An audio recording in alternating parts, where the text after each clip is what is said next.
Hello media fan अपने to channel पर रचना academy में आप सभी का स्वागत है। सीटेट का एग्जाम आपका जो है 14 दिसंबर को होना है। इसमें हम बात करेंगे ईवीएस के बारे में। जो आपकी सीरीज चल रही थी, आज क्लास है कौन सी? आपकी क्लास जो है 4, ठीक। थर्ड क्लास है, जिसने नहीं देखा है तो जरूर देख लीजिए। न्यू एनसीईआरटी बुक का पूरा कंटेंट है। जैसे 3, 4, 5 बुक से पूछा जाता तो पूरा है, तो आज हम इसमें पूरा कंप्लीट करा देंगे। ये लास्ट क्लास होगी जो आपकी क्या है, कंटेंट पूछा जाता है 15 मार्क्स का। फिर इसके बाद हम 15 मार्क्स की पेडागोजी की आपकी क्लास करवा देंगे। ओके, तो चलिए फिर स्टार्ट करते हैं। एंड वीडियो आप लोग क्या है शेयर करिएगा, लाइक एंड चैनल को सब्सक्राइब जरूर कर लीजिएगा अगर चैनल पर पहली बार विजिट कर रहे हैं। अब आज इसमें बात करेंगे वस्तु जो हम बनाते हैं और खेल कार्य, ठीक है। तो इसके बारे में हम जान लेते हैं। तो वस्तु के बारे में जैसे यहाँ से क्वेश्चन एग्जाम में पूछा जाता, पोचम पल्ली क्या है? तो पोचमपल्ली से आपके 2 से 3 नंबर कवर होते हैं, क्योंकि यही पूछ लिया था पोचमपल्ली होता क्या है, किस राज्य में होता है, ये कहाँ का है। तो पोचमपल्ली एक गांव जो है तेलंगाना राज्य का कस्बा है। कहाँ का है? तेलंगाना राज्य का एक कस्बा है। यह पोचमपल्ली बुना जो है बुनकरों के लिए प्रसिद्ध है। पोचमपल्ली एक साल होती है जो क्या है, इससे बनाई जाती, बुनकर बनाई जाती, हाथों से बुनी जाती है। पोचमपल्ली एक व्यवसाय प्रकार का पारंपरिक या का कारीगरी है, ठीक है। जैसे पारंपरिक व्यवसाय अधिकतर घरों में सीखे जाते हैं और पारंपरिक व्यवसाय के अन्य अन्य उदाहरण जैसे कालीन बनाना, इत्र बनाना, खिलौने बनाना इत्यादि, ये सब क्या है, हाथों से बनाए जाते हैं। सबसे इम्पोर्टेंट है ये कि पोचमपल्ली कहाँ होता है, तो ये तेलंगाना राज्य का है। ये आप याद रखिएगा। आगे हम पोचमपल्ली के बारे में जान लेते हैं। जैसे कि पोचमपल्ली में साड़ी, चादर आदि पर डिजाइन भी बनाई जाती है। पोचमपल्ली में धागों की लकड़ी बनी निकलती है और लकड़ियों को पानी में उबाला जाता है ताकि गंदगी और क्या है जिस उसकी जो गंदगी होती है, दाग होते हैं, साफ हो जाए। फिर धागों को रंग जो है रंगों में रंगा जाता है। इसके बाद सुखाकर क्या है, गट्टर बना दी, जैसे इसमें आप देख सकते हो इस तरह से। इन धागों की गठरियों को करघा और लपेट कर कपड़े है जो है बुने जाते हैं, ठीक है। जैसे कपड़ा आप देख सकते हो इस तरह से, इसमें क्या है, इसको लपेट लिया जाता है, फिर इससे कपड़े बुने जाते हैं। पोचमपल्ली में रेशम के धागों में सूट और साड़ी बुनने और सूती धागों के कपड़े में थान और चादरें बनाई जाती है। कारीगर चमकदार रंगों की साड़ियाँ बुनते हैं, ठीक है। तो ये याद रखिएगा। सबसे इम्पोर्टेंट है आपका जो पोचमपल्ली क्यों कहाँ का है, तो ये तेलंगाना राज्य का है। किस लिए प्रयोग होता है, तो साड़ी, चादर और आर्ट डिजाइन बनाई जाती है। इतना आप याद रखिएगा और चीज़ें आपको मैंने बता ही दिया है। अगला पॉइंट हो जाएगा पारंपरिक कलाएं में खतरे में क्यों है। तो पारंपरिक कलाएं खतरे में क्यों है, देखिए पहला हो जाएगा आपका, बड़े दुकानदार खुद तो साड़ी को महंगा बेचते हैं लेकिन बुनकरों को बहुत ही कम पैसे देते हैं, इसलिए अब बुनकर काम छोड़ रहे हैं और शहरों में जाकर इसकी मजदूरी क्या है, सब करने लगे हैं। क्योंकि उनको पैसा ज़्यादा नहीं मिल पाता है। जो हाथों से साड़ी बनाई जाती है, लेकिन खरीदते तो कम है, लेकिन जब बेचते हैं तो उसका कितना, 2 गुना उसका जो मतलब 4 गुना उसका प्राइस लगाया जाता है। अच्छे कारीगर नहीं रहे अब, जबकि यह कला के लिए एक दिन नहीं कड़ी मेहनत करनी होगी, ठीक है। नेक्स्ट पॉइंट हम बात करते हैं। अब यहाँ पे आप देखोगे, और जिसने अभी तक वीडियो को शेयर नहीं किया है तो प्लीज़ वीडियो को क्या है, ज़्यादा से ज़्यादा शेयर कर दो एंड लाइक एंड चैनल को सब्सक्राइब जरूर कर लो कि चैनल पर पहली बार विजिट कर रहे हो। पारंपरिक व्यवसाय क्या है, तो क्षेत्र क्या है। पोचमपल्ली जो एक राज्य है, कहाँ का है, तेलंगाना राज्य का है। साल कहाँ बनाई जाती, तो कुल्लू, कुल्लू में, ये हिमाचल प्रदेश का है। कढ़ाई कहाँ होती, कश्मीर में होती। सिल्क जो है असम में। मधुबनी जो आपका राज्य होता है, एक मधुबनी जो बनाई जाती है, चावल से पीस की कला बनाई जाती है, बिहार का है। वर्ली पेंटिंग जो है आपका महाराष्ट्र का है। यहाँ से भी आपका 1 नंबर कवर होता है। अगला पॉइंट हम बात करते हैं। अगला पॉइंट हो जाएगा अब्बू धाबी। अब अब्बू धाबी क्या है, ये भारत के से बाहर और हवाई जहाज से जाने पर 2 घंटे का समय लगता है। जैसे अबू धाबी अगर जाना है भारत से बाहर तो कितने घंटे लगते हैं, 2 घंटे, वो भी किससे, हवाई जहाज से। अबू धाबी रेत के टीले मिलते हैं, वहाँ रेगिस्तान का क्षेत्र है। देखिए अबू धाबी में क्या है, रेत के बहुत ज़्यादा टीले पाए जाते हैं, जैसे इस तरह के टीले होते हैं। और ये राजस्थान का क्षेत्र वहाँ पड़ता है, जैसे आप चीज़ें देख सकते हो पिक्चर में। अगला पॉइंट हम बात कर लेते हैं। अगला पॉइंट हो जाएगा कि अब्बू धाबी जो है बारिश बहुत ही क्या है कम से कम होती है। साथ ही ना नदी है ना तालाब है, अतः पानी बहुत ही कीमती है। वहाँ रेतली ही क्या है, वहाँ मतलब रेतली जमीन के नीचे पेट्रोल मिलता है। पेट्रोल पानी से सस्ता है, जबकि वहाँ सबसे ज़्यादा क्या है पेट्रोल होता है, पानी नहीं होता है। केरल में नारियल क्या है, देखिए केरल में सबसे ज़्यादा क्या पाया जाता है, नारियल पाया जाता है। केले, पपीते, सुपारी, कटहल के पेड़ मिलते हैं। और जबकि अबू धाबी में केवल खजूर के पेड़ ही मिलते हैं। देखिए अबू धाबी में कौन सा पेड़ मिलता है, खजूर का पेड़ मिलता है, क्योंकि खजूर जो है रेगिस्तान में उग सकता है और मीठा भी होता है। ओके, अगला पॉइंट बात कर लेते हैं। अब अगला पॉइंट हो जाएगा कि अबू धाबी में करेंसी कौन सी चलती है। देखिए अबू धाबी के रुपये में ये दरहम कहते हैं। रुपये को क्या कहा जाता है, उससे दरहम कहा जाता है। अबू धाबी की भाषा है कौन सी, अरबी भाषा है। अबू धाबी की ऊंचाई जो इमारतों और बड़ी खिड़कियों को से गर्म हवा आती है, क्योंकि वह गर्म जगह इसलिए एसी का उपयोग हो रहा है। गर्मी की वजह से ही अबू धाबी के लोग ढीले ढीले ढाले सूती क्या है कपड़े पहनते हैं। जैसे इसमें आप देख सकते हो कि वाइट तरीके ज़्यादातर कपड़े पहने जाते हैं, क्योंकि वाइट में क्या है गर्मी बहुत ही कम लगती है। और सिर पर जो देखिए सिर पर एक छोटा सा क्या है इसको ढक कर रखते हैं, ताकि उसको क्या है धूप से बच सके।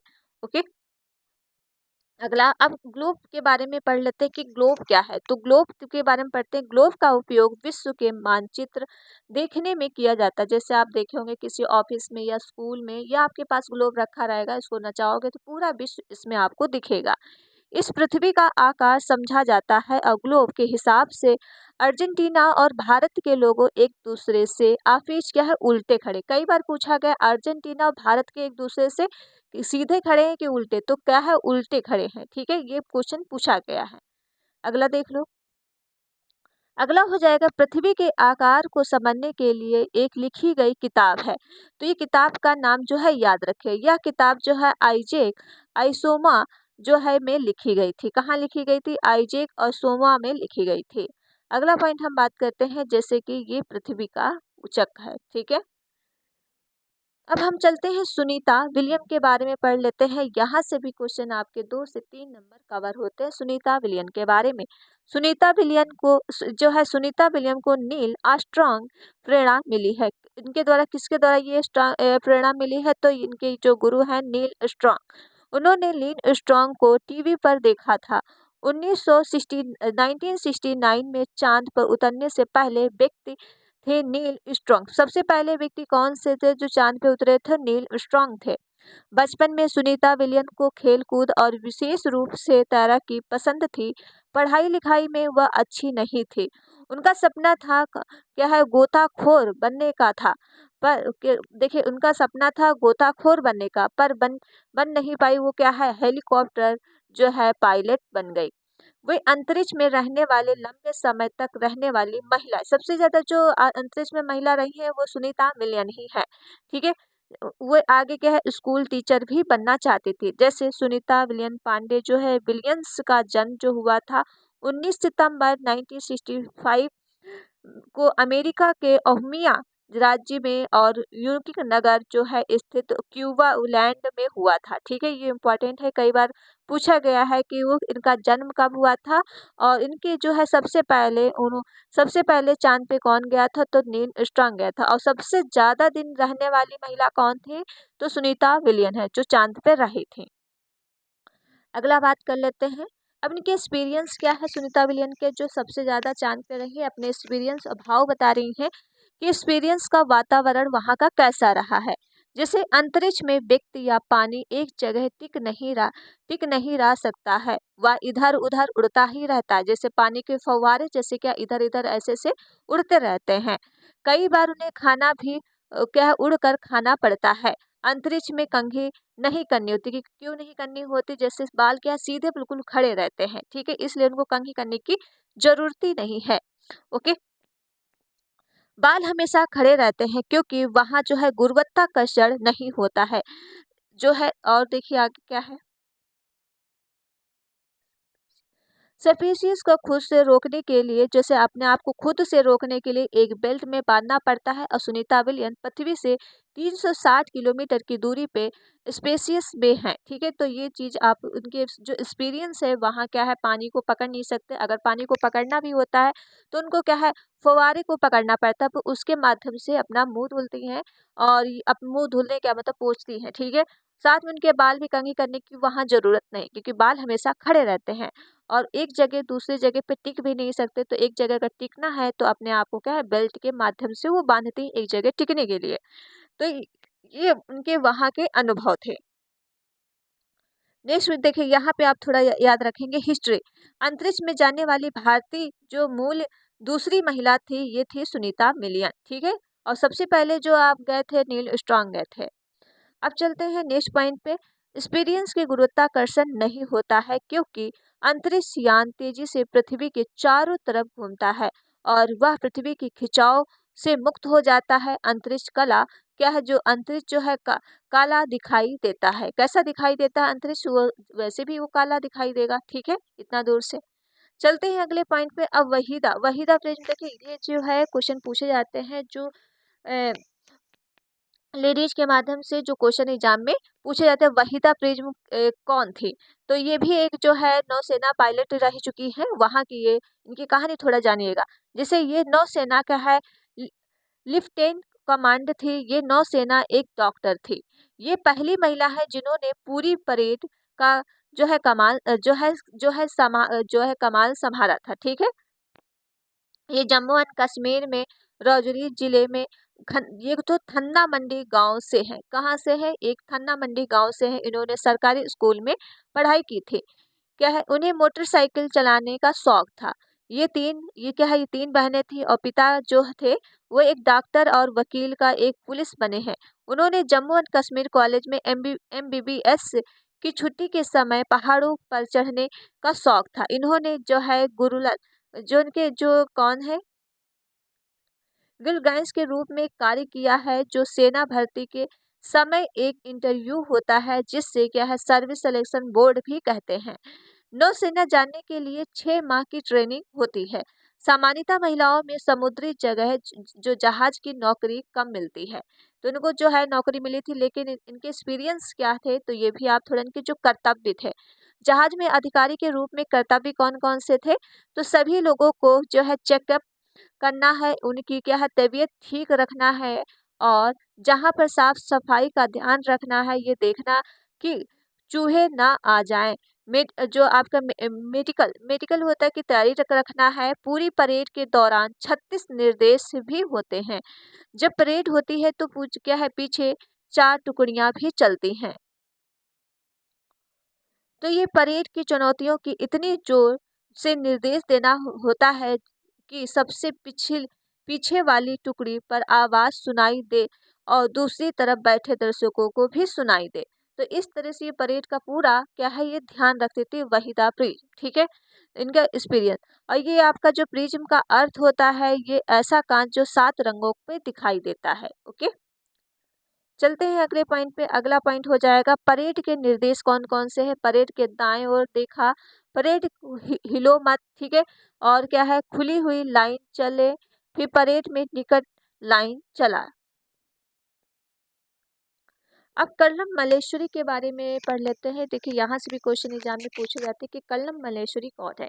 देखिए कर्नल मल्लेश्वरी एक वेट लिफ्टर होती हैं, जो क्या है कितना वजन उठाती हैं, जो भाई 130 केजी का वजन उठा लेती हैं, और कितने उनको 12 साल की उम्र में वजन उठाना शुरू कर दी थी। तो ये इनके बारे में थोड़ा हम जान लेते हैं। देखिए कर्नल मल्लेश्वरी जो है एक वेट लिफ्टर हैं। ये आंध्र प्रदेश में रहने वाली है। जो पिता उनके क्या थे, पुलिस हवलदार थे। 12 साल की उम्र में वजन उठाने का अभ्यास कर रही थी। ठीक है, जैसे कि अब ये क्या है मतलब 130 केजी का वजन उठा लेती हैं। इन्होंने भारत में कितने मेडल जीते हैं, 29 मेडल, और 4 महीने भी वजन उठाने का अभ्यास भी कर रही हैं। भाई कल्ला मल्लेश्वरी सबसे ज्यादा लेडी जो है वजन उठाने में। ठीक है, ये कहाँ की रहने वाली है, तो आंध्र प्रदेश की, ये भी याद रखिएगा। और इनको कितने मेडल मिले हैं, तो ये याद रखिएगा 29 मेडल मिले हैं।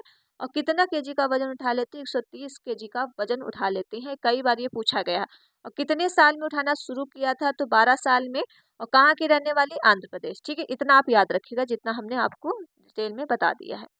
कबड्डी के बारे में पढ़ लियो। कबड्डी के अन्य नाम कौन से होते हैं, जिससे कबड्डी में अन्य नाम भी पूछे जा सकते हैं। जैसे चेडुगुटी कबड्डी कहा जाता है, हितु तुतु हेतु कबड्डी कहा जाता है, छुकुट छुकुट कबड्डी कहा जाता है, हाडू हड्डू कहा जाता है। ठीक, ये सब कबड्डी के अन्य नाम हैं। चलते हैं अगले पॉइंट हो जाएगा, खेल के महत्वपूर्ण नियम क्या होते हैं। कबड्डी में जो होते हैं, सांस नहीं टूटनी चाहिए, जैसा कि कबड्डी कबड्डी कबड्डी कहते हो। ठीक, जब सांस टूट जाती तो क्या है, वहां पे आप ओवर आउट हो जाओगे। एक दूसरे के पाली के लोगों को छूना होता है, इस खेल में छूने पर भी आउट होते हैं। इस खेल का दिमाग या शरीर के दोनों का अभ्यास होता है। ठीक है, और आप लोग बचपन में कबड्डी वैसे भी खेला ही होगा। ठीक है, अब खो खो के बारे में जान लेते हैं। खो खो में भी छूने पर भी आउट होता है। जैसे कबड्डी के नाम कमाने वाली 3 बहनें हैं, जैसे ज्वाला, लीला, हीरा। ये 3 बहनें हैं जो कबड्डी में नाम कमाई है। मुंबई के रहने वाले हैं, ये कबड्डी को सिखाती भी हैं। ओके, ज्वाला, लीला, हीरा का ये अभी तक क्वेश्चन पूछा नहीं गया है, लेकिन आप याद रखिएगा इनके बारे में।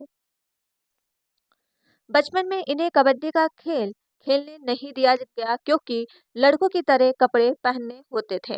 छीना झपटी का खेल खेलने से कोई शादी नहीं करेगा।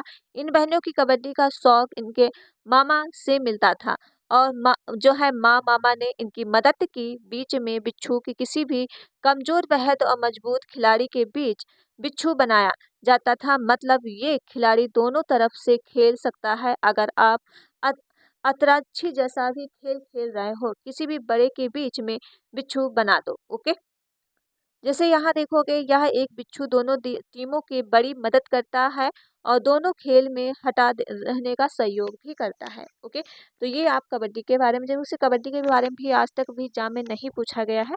शायद इस बार अगर पूछना हो तो पूछ सकते हैं, लेकिन आप इसको याद रख लीजिएगा।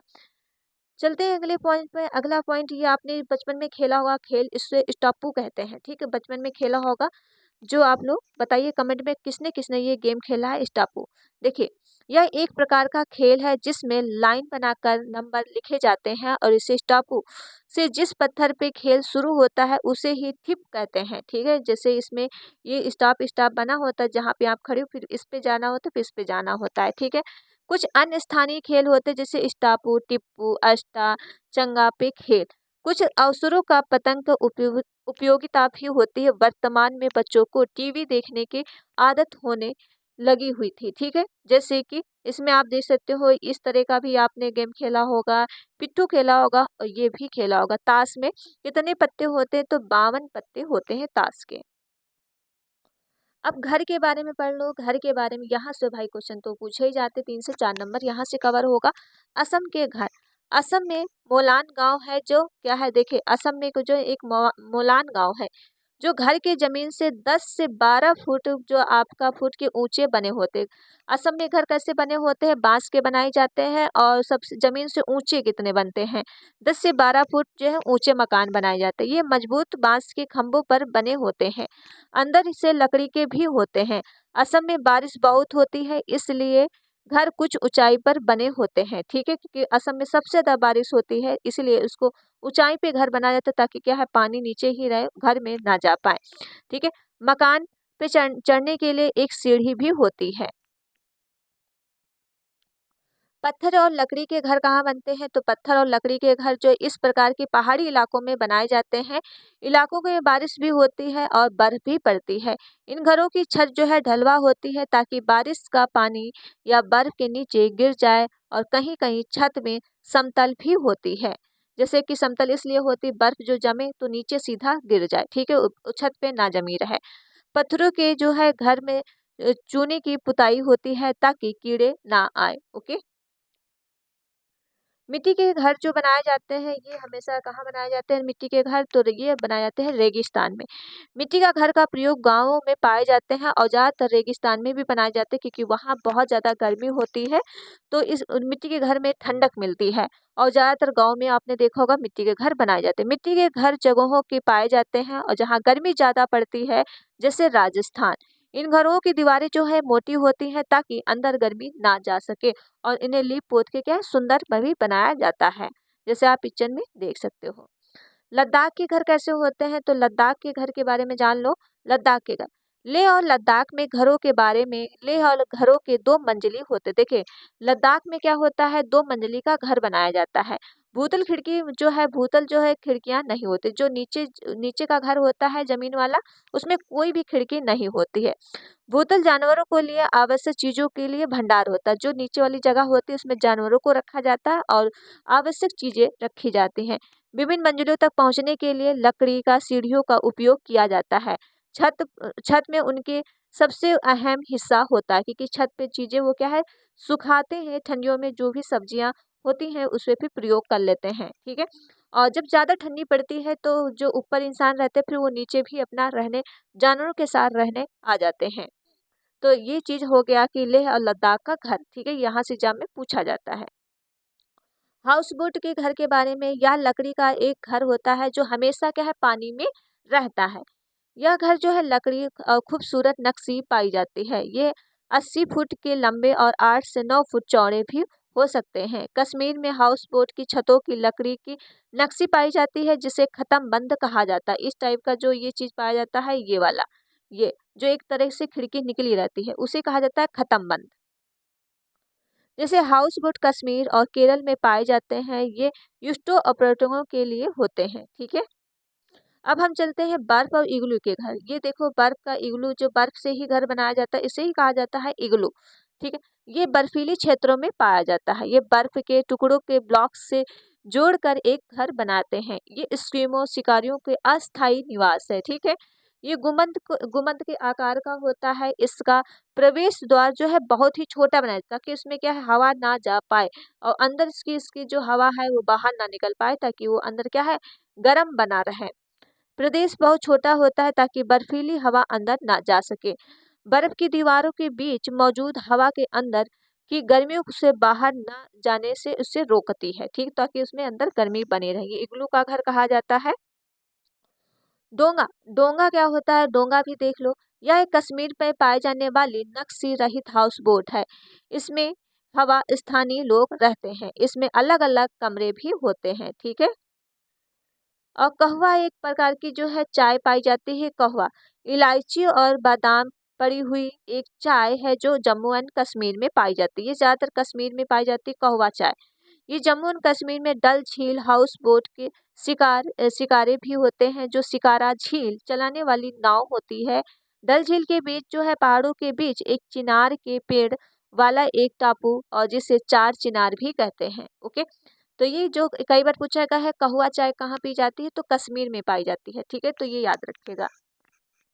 और किसने किसने कहवा चाय पी है कमेंट में बता दो। और जिसने अभी तक वीडियो को शेयर नहीं किया है तो प्लीज पहले तो वीडियो को शेयर करो, लाइक एंड चैनल को सब्सक्राइब जरूर कर लो अगर चैनल पर पहली बार विजिट कर रहे हो, ओके।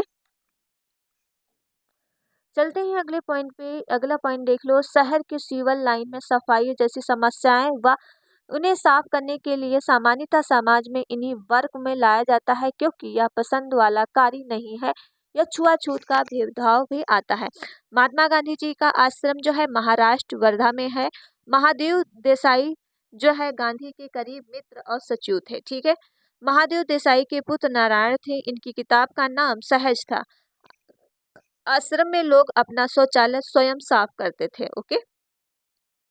वैसे ये अभी तक पूछा नहीं गया है तो इनके बारे में थोड़ा बहुत जान लीजिए।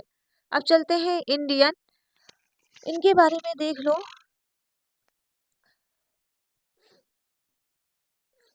चलिए अगला पॉइंट हम बात कर लेते हैं दिया। दिया ancient story of a people art भारतीय फिल्म निर्माता कौन थे? स्टालिन के द्वारा 2007 में बनाई गई थी। ये डॉक्यूमेंट्री है, ठीक है। कौन सी है? डॉक्यूमेंट्री है। इनके बारे में थोड़ा जानेंगे क्या होता है। अब चलते हैं ब्रेन लिप क्या है। ठीक है, ब्रेन लिप के बारे में जान लो। ब्रेन लिप एक तरह की लिपि है, इसको विश्व के नेत्रहीन पढ़ने के लिए, लिखने के लिए, छू कर व्यवहार में लाया जाता है। देखिए ब्रेन लिप जो है बच्चों जो देख नहीं सकते बच्चे, उनके लिए ये क्या है बनाई गई है। जैसे एक प्रसिद्ध आविष्कार कब हुआ था, तो 1821 में नेत्रहीन फ्रांसीसी लेखक लुइस ब्रेल ने किया था। किसने किया था ये इसका आविष्कार? लुइस ब्रेल ने किया था। ब्रेल लिप को विकास लुइस ब्रेल ने किया था। यह बचपन में नेत्रहीन ही थे। 3 साल की उम्र में पिता की नुकीली औजारों से खेलते हुए क्या है उम्र वक्त उन्हें चोट लगने से आंख फूट गई थी, तो उसके कारण वो देख नहीं पा रहे थे। इनके बारे में थोड़ा जानिए, ब्रेल लिप होता क्या है। जैसे उन्हें पढ़ने की बहुत ही रुचि थी, उन्होंने छूकर पढ़ने का तरीका निकाला और ब्रेन लिप के मोटे मोटे कागज 6 बिंदुओं उभरे हुए जो ब्रेन लिप की होते हैं। अब क्या है इसमें कंप्यूटर से लिखी जा सकती है। ठीक है, जैसे इसको आप हाथों के द्वारा के माध्यम से इसको क्या छू के आंसर पढ़ाए जाते हैं, और इसमें कितने बिंदु होते हैं, तो 6 बिंदुओं पे ये आधारित होती है, तो ये भी याद रखिएगा। रेंगमाल सीट में जो है माध्यम से ब्रेन लिपि का समझाया जा सकता है। इसके भी माध्यम से आप छू के क्या है बच्चों को समझा सकते हो। ओके, अब चलते हैं अगले पॉइंट पे। अगला पॉइंट हो जाएगा मटर का प्रयोग किसने किया था। तो मटर का प्रयोग जो है, इस प्रयोग के परिवार में सदस्यों के एकरूपता साझी समझाई जाती है। और ग्रेग जॉन मेडल का मटर के पौधों का प्रयोग किया था। ठीक, किसने मटर का पौधों का प्रयोग किया था? गेगर जॉन मेडल ने किया था। उन्होंने 7 साल के मठ में जो है बगीचे में 28,000 पौधों में एक नई बात लगाई है। तो मटर के पौधे में कुछ गुण ऐसे भी हैं जो जोड़ियों में आते हैं। ठीक है, जैसे कि इसमें आप देख सकते हो कि मटर के पौधे हमेशा जोड़ियों में ही रहते हैं और एक दूसरे से टच रहते हैं। जैसे एग्जाम्पल तौर पे बीज चिकना और खुरदरा होना, पीला हरा होना, पौधे के तने का लंबा या नाटा होना। बीज के गुण अपने बच्चे के बीजों के भी प्रदान करते हैं। मेडल ने यह भी बताया कि अगली पीढ़ी के बीज ज्यादा पीले और ज्यादा क्या है चिकने हो सकते हैं, इसलिए हम लोगों परिवार में कई बार एक जैसे दिखाई देते हैं। मेडल ने हरे पीले और मटर के पौधों का प्रयोग किया है। ओके, चलते हैं अगले पॉइंट पे। और जिसने वीडियो शेयर नहीं किया है, करो पहले वीडियो को ज़्यादा से ज़्यादा share and like and channel को सब्सक्राइब जरूर करो। ठीक है, पहले वीडियो को शेयर करो। ओके, अब चलते हैं अगले पॉइंट पे। चलिए, इतना चीज जो है कंटेंट मैंने कराया आपको है, जो पेडो ईवीएस का कंटेंट ठीक पूरा कंप्लीट हो चुका है, ईवीएस का कंप्लीट। जो अब इसके बाद हम बात करेंगे क्या है। देखिए, अब ये क्लास आपको बस शेयर करना है, ज़्यादा से ज़्यादा आप लोग शेयर नहीं करते हो। क्लास आपको क्या है शेयर करना है। ठीक है, शेयर के साथ साथ में लाइक भी करना है आपको, चैनल को सब्सक्राइब भी जरूर कर लेना। इसके बाद हम बात करेंगे पेडोगॉजी के बारे में कि ईवीएस पेडागोजी क्या होती है, जो आपकी 15 मार्क्स के पूछा जाता है। कंटेंट आपका देखिए खत्म हो चुका है। जैसे मैंने बोला था कि 5-6 क्लासों में आपका ईवीएस पूरा कंप्लीट करा देंगे, और ये आपकी चौथी क्लास थी जो हमने आपके लिए कराई है। ठीक है, चौथी क्लास थी। अब ईवीएस जो पेडागोजी है, अब अगली क्लास में हम देख लेंगे, कल की क्लास में। तो चलिए फिर वीडियो यहीं तक रखते हैं, एंड वीडियो आप लोग क्या शेयर करिएगा, लाइक एंड चैनल को सब्सक्राइब। मिलते हैं नेक्स्ट वीडियो में। Thank you friend.